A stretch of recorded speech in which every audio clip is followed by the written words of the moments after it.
With all that Providence Place offers, the one word that describes it is easy. From the maintenance-free living to leaving the cooking to someone else. And maybe best of all, the easy new friendships that say, you're home. Call today. Coming up on this edition of Reel to Reel. The Colors of Grief, created by the children of Rick's Place.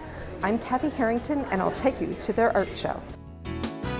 Parishes can start applying for evangelization grants through the Beacon of Faith. I'm Carolee McGrath. I'll have the story coming up. Have you heard of Earls and Pearls? I'm Nick Morganelli, and I'll introduce you to the incredible harmonies of this multi-talented group. And we'll introduce you to a deacon with close ties to the late civil rights leader, Dr. Martin Luther King. It's all just ahead on this edition of Reel to Reel. Hello and welcome to Reel to Reel. We have some great stories for you this evening. Up first, tonight the Beacon of Faith campaign is starting to pay dividends for many parishes across our diocese, having raised close to $27 million since it began some 2+ years ago. One of the key components that Bishop William Byrne wanted to invest in was evangelization. Now that is about to become a reality as parishes have the opportunity to apply for Beacon of Faith grants to help fund various evangelization initiatives to spread the good news far and wide. Carolee McGrath explains.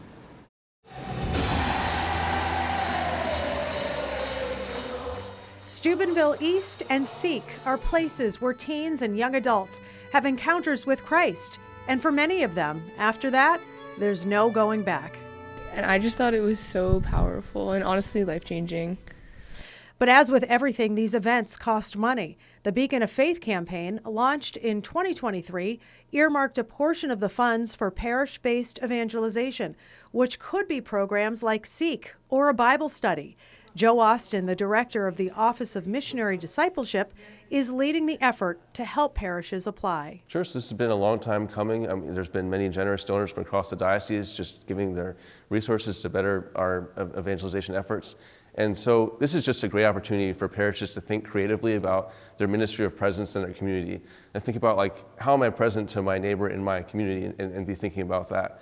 Funds for the Beacon of Faith campaign are collected over time. The amount available this fiscal year is $32,000. The deadline to apply is May 31st. So the idea is for priests and parish leaders to get together and to dream what's the best way to evangelize in their own communities, and then to make an application to the diocese to help fund those programs across all of Western Massachusetts.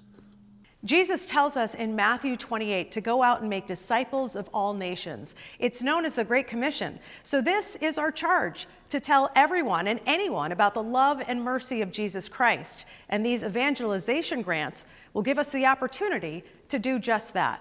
And I always think about that it says go, not wait. Don't wait around to eventually evangelize. It says go right now and evangelize. And so there's a sense of urgency. The Beacon of Faith also had a parish component.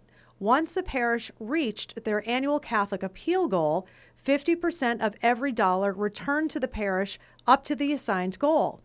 Once the parish surpassed their annual Catholic appeal goal, the parish received 75% of all funds. The parishes, they all had case items. So they're using it for the repairing of roofs for some parishes. Holy Trinity in Westfield just created a great handicap ramp. Our Lady of the Cross in Holyoke is actually repairing windows. So there's so many things that mattered in each parish that they chose to have as their case items. And they're in the process of getting repaired now, which is really exciting. A webinar which will explain how to apply for grants will be held January 20th at 6 p.m. Diocesan officials are projecting grants to grow with each year. To learn more, go to diospringfield.org. Reporting for Reel to Reel in Springfield, I'm Carolee McGrath.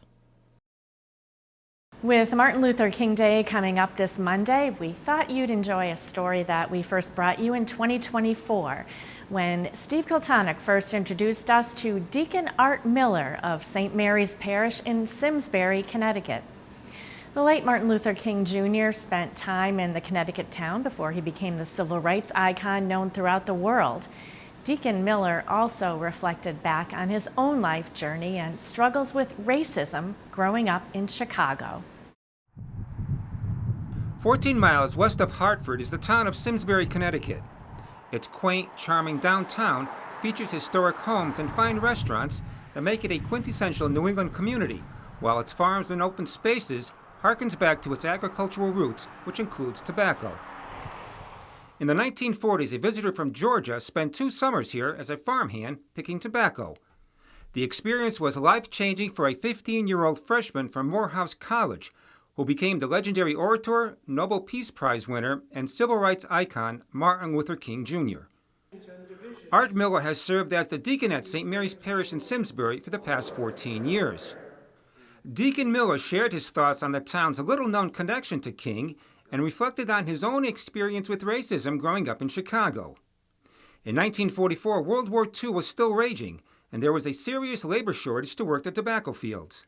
In the summer of '44, King was an incoming freshman among a group of 100 Morehouse College students recruited by tobacco growers to work in the Simsbury fields while earning money for tuition. The trip north was King's first exposure to life outside of the segregated South. Now, there was certainly racism, but there was desegregation. He could go into places that he never could imagine he could go into. Students lived in dorms near the tobacco fields. Each earned about $4 a day working under the nets in stifling 100-degree temperatures.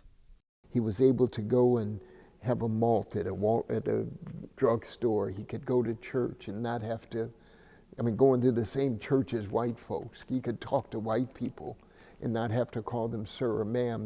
King watched movies at Eno Memorial Hall, played baseball with the locals, and was the only black who sang in the first Congregational Church choir. King was elected as the spiritual leader of his group, despite being the youngest member. He later recalled the summer of '44 as the turning point that led him to join the ministry. King returned again in the summer of 1947 prior to his senior year. In his application to enter Crozier Theological Seminary, he wrote, I felt an inescapable urge to serve society. In short, I felt a sense of responsibility which I could not escape. Historians point to King's formative summers as making a lasting impression, which helped shape his worldview and later his chosen path as a civil rights crusader. In 2021, a memorial was dedicated to King here in front of the Simsbury Free Library. It features 5 panels, each of which commemorate a different aspect of King's life, including his pivotal summers in town. The memorial was created by Simsbury High School students to keep King's dream alive. Deacon Miller spoke at the dedication. One cannot believe what can happen if one can dream large enough. Miller's family, which has remained Catholic for generations, moved from Louisiana as part of the Great Migration. Miller lived in Chicago with his 4 siblings during the 1950s and 60s, which were pivotal years in the civil rights movement. Although Chicago wasn't the Jim Crow South, segregation was part of Miller's life. We had our own grocery stores, milk companies, ice cream companies, insurance companies. Everything we needed existed within the black community on the south side of Chicago. A turning point for Miller's neighborhood and the country occurred in 1955. A young boy I went to school with, in fact, sat next to one of my brothers in Chicago. His name was Emmett Till. 10-year-old Art was a friend of Till. He was my brother's protected. And because he was bigger, my brother was small. While visiting relatives, Till was abducted, tortured, and brutally lynched by 2 white men at the age of 14 after being accused of offending a white woman in her family's store. His death was one of the catalysts for the modern civil rights movement. What could Emmett Till have done? You see, hatred kills all futures. Hatred kills good. Emmett Till could have cured cancer. We'll never know. In 2005, Miller wrote a book on Till's murder from the perspective of his neighborhood friends. In 1957, Miller's family moved into a house in an integrated Chicago community. Deacon Miller recalls that first Sunday as a young boy walking with his mother and brothers to an all-white Catholic church.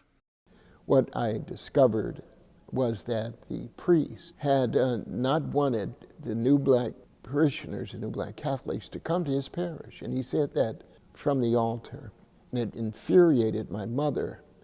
And she decided at that moment to begin going to daily Mass and sat in the front pew.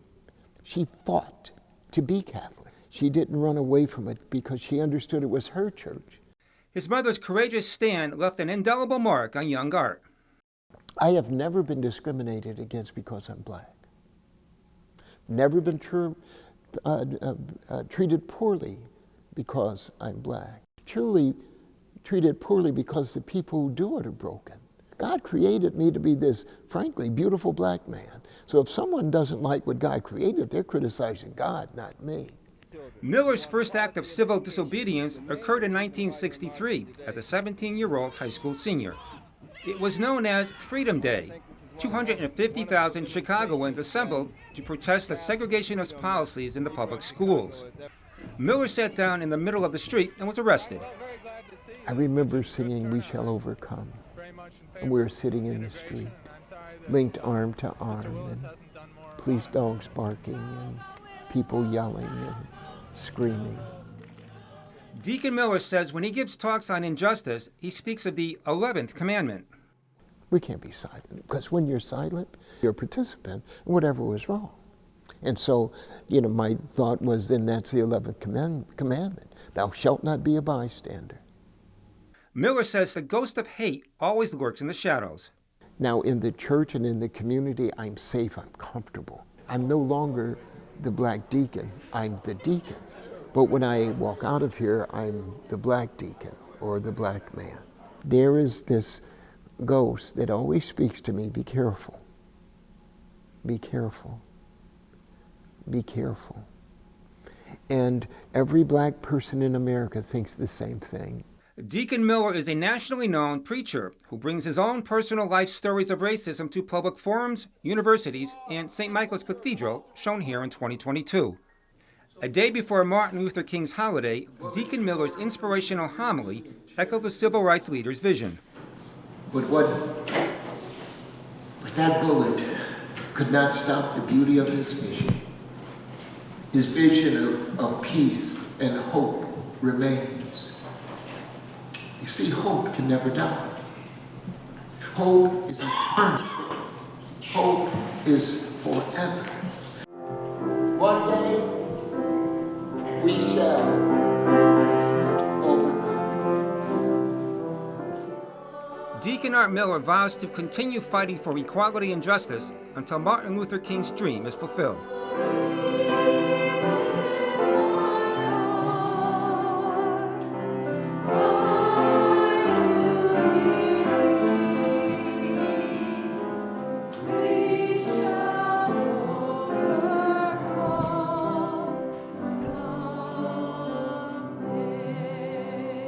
For Real to Real, I'm Steve Kiltonic. Amen. And every year, the town of Simsbury commemorates Martin Luther King Jr. Day with a special community program at First Church of Christ, where King once sang in the church choir. The event, held this Monday, January 19th, begins at 2 p.m. and features music and guest speakers. A short march to the MLK Memorial and presentation at the Simsbury Free Library will follow. And still to come on Real to Real, Rick's Place helps children and teens channel their grief into art. Kathy Harrington will have that story. And Nick Morganelli profiles the beautiful harmonies of Earls and Pearls, a select group of vocalists from the former Dan Kane Singers. It's all still ahead on Real to Real.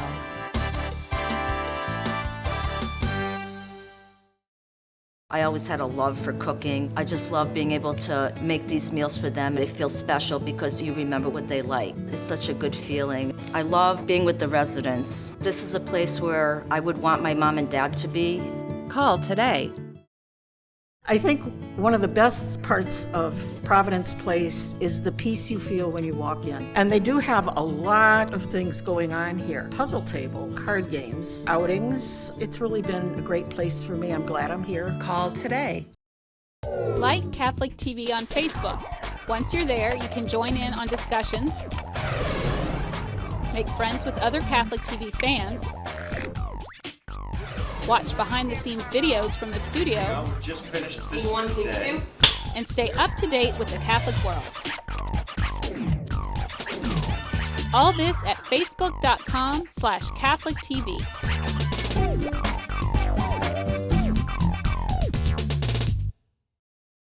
One of the most difficult events in a child's life is the loss of a parent, a sibling, close relative, or a friend. Grief can leave a scar that carries on in their hearts. With help of Rick's Place, a 2025 recipient of the annual Catholic Appeal Funds, they can find support among other children and teens who are also grieving. One of the ways to express those emotions is through art. Kathy Harrington has more. The art show is just a really beautiful way to help share stories and experiences of the kids and families that are in our program at Rick's Place. Rick's Place marked Children's Grief Awareness Month in November with its third annual art show, returning to the William Blizzard Gallery at Springfield College. Grief is a universal experience, so every single person is going to experience the death of someone who's significant to them, but that experience is really unique to each person that is going through it. Rick's Place Program Director Betsy Flores explains family members may grieve in very different ways.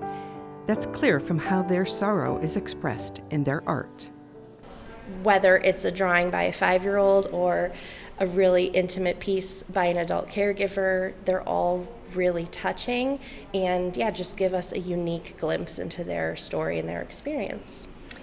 There's artist Gemma Thompson's loving tribute to her 8-year-old son Kenji, and from 9-year-old Charlotte Teixeira, messages for Dad. The 7 things she would say to her daddy right now, including, "School is going great. What is heaven like? And why did you have to go?" Kelly Murphy, director of the William Blizzard Gallery, has learned that Rick's Place provides a chance to talk about uncomfortable things and to learn to express them. Everyone's individual experiences are very personal and unique, yet there's something universal about it. So when you see the work, you can relate because you lost your grandfather or you lost your father or a sibling. So it's something that we can all relate to, that loss and just how your world's changed forever because someone's no longer there. Offering support groups in schools or at Rick's Place helps students after losing a loved one. In school, they definitely can be impacted by the death in really significant ways. It can be hard for kids to focus. They can feel really different from their peers. They can feel misunderstood. It can really impact relationships and grades and all of the things that we want kids to be successful at when they're in school. 4th grader Matthew Hilario misses his little sister Olivia, who died last spring after a battle with a rare neurological disorder. Does it remind you of your sister? Yeah. Did she like rainbows? She was like.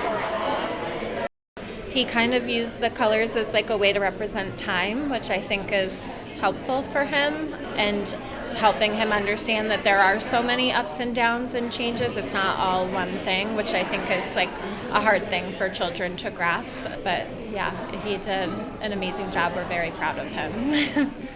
There may be 10 million shades of colors visible to the eye, and a crayon, chalk, or a paintbrush may be just the tool to express your shades of loss and love as you grieve.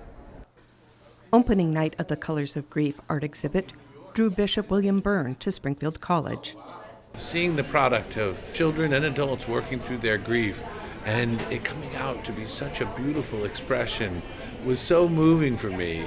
Having done a lot of grief work in my priesthood, I've seen the suffering and the pain, but also the beauty when it's done correctly, when it's worked through in a very beautiful way. And that's just what Rick's Place is doing, especially for these kids. This is the Community Memory Tree, a space where visitors could express their grief over the loss of a loved one with a photo, message, or by sharing a memory. Shared grief, and a reminder that love endures. I'm Kathy Harrington for Reel to Reel. And Kathy tells us that the art show will be on display at the Agawam Public Library for the month of February. Now let's see what other events are taking place across Western Massachusetts. A comedy fundraiser to benefit Providence Ministries in Holyoke will be held on January 22nd at the John Boyle O'Reilly Club at 33 Progress Avenue in Springfield. The PG-13 Clean Comedy Night will benefit Providence Ministries and their mission to provide food, housing, clothing, and training to neighbors in need. The event begins at 7 p.m. and is $40 per person. Bring your own snacks. There will be a cash bar, raffles, and 50-50, silent and live auctions. For more information, contact Pedro Rodriguez at 413-533-5909. The Little Sisters of the Poor in Enfield, Connecticut will host a silent discernment retreat for single women ages 18 to 35, January 30th through February 1st at their monastery at 1365 Enfield Street. The retreat begins on Friday, January 30th at 6 p.m.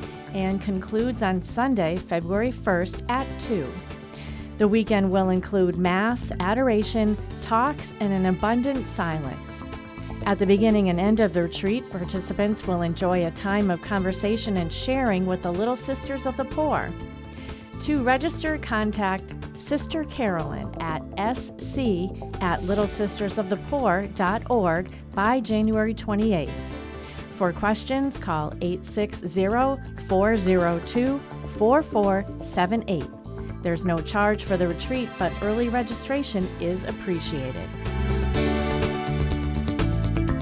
And for more calendar events, we have a link for you at diospringfield.org.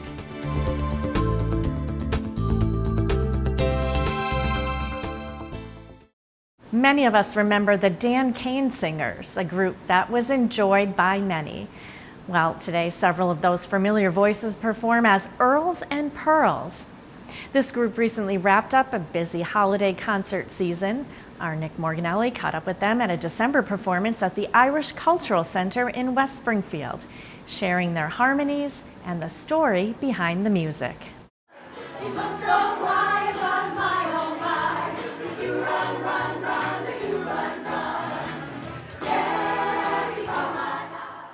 I love music. It is my heart's passion. I retired, so now music has become my love. It's my family. It's my calling. Jean Hardy, who sings at Sacred Heart Church in Springfield, began forming this group in 2010 with fellow choir members. When Dan Kane Singers ended, I felt this need to keep a small group growing because we love to sing. We love to sing inspirational and pop and fun stuff and get out and perform. So the Earls are the men, the tenors and basses.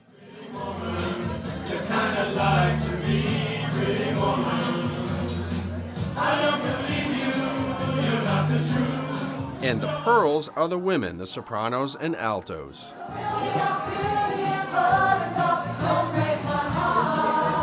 It's just become a musical family.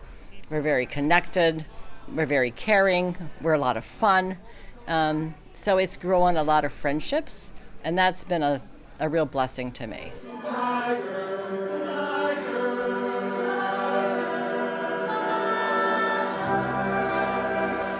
Jerry Cretion, a tenor who took up singing later in life, was a choir member at St. Thomas Church in West Springfield. He jumped at the opportunity to become a founding member of the group. We usually rehearse over at my house on Friday mornings or Friday afternoons, and we have a lot of fun together. You know, sing, tell jokes, and laugh.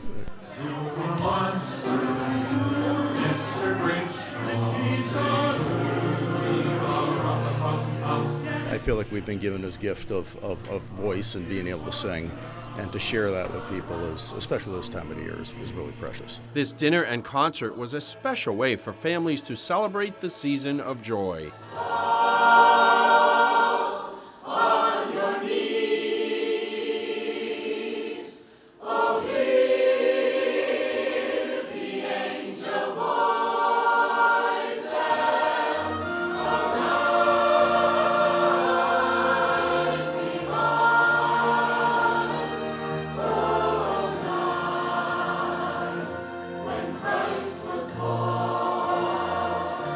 So Bill and Mary, John and Missy agreed to help me judge the only Italian Christmas song I think we know, right? Right. So how did the Earls and Pearls do with Dominic the Donkey? Dominic?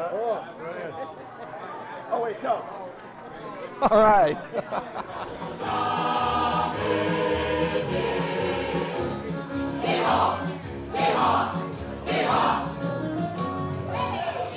Italian Christmas donkey. Given the venue, there was some demand for Irish favorites. No, they never. No, they never, no more. Will not play the Wild Rover. No, never, no more. Kristen Rahili is somewhat of a groupie, and for a good reason. And I hear you have a crush on the trumpeter. I do. I do. This guy right here. I just show up once in a while. Yeah. She brought me into the church. She's the one that got me playing again, so I'll credit her for that. Kristen got Steve back into playing, and his solos allow the group to take short breaks during the performance. This all because of their weekly attendance at Sacred Heart. We started attending that church, listened to the choir, and the harmonies and the beauty of their music just got us to get more involved, not only with the church, but with them. And Kristen isn't just a groupie for her husband. She has her favorites. I like the Christmas Beautiful ones, but the second half of the show is going to show some of their other talents with the Irish music that they play, and then some of the fun pop music like ABBA and some other surprise mashups.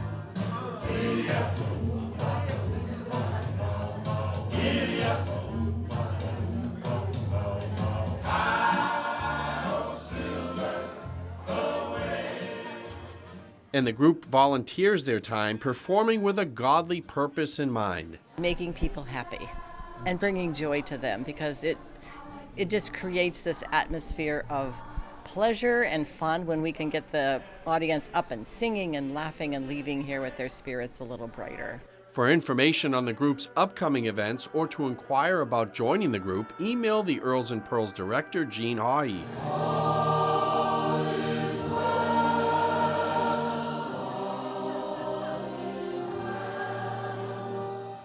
Enjoying the harmonies of this talented group for Reel to Reel, I'm Nick Morganelli.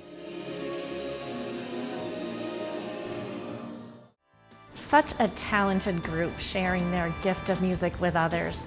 Kudos to all the Earls and Pearls. And if you'd like to contact them, we have that info at iobserve.org. There you can also follow all of the latest news on the Catholic Church, both here in Western Massachusetts and around the world. Read articles prepared by our Catholic Communications reporting team, along with our partners at Our Sunday Visitor.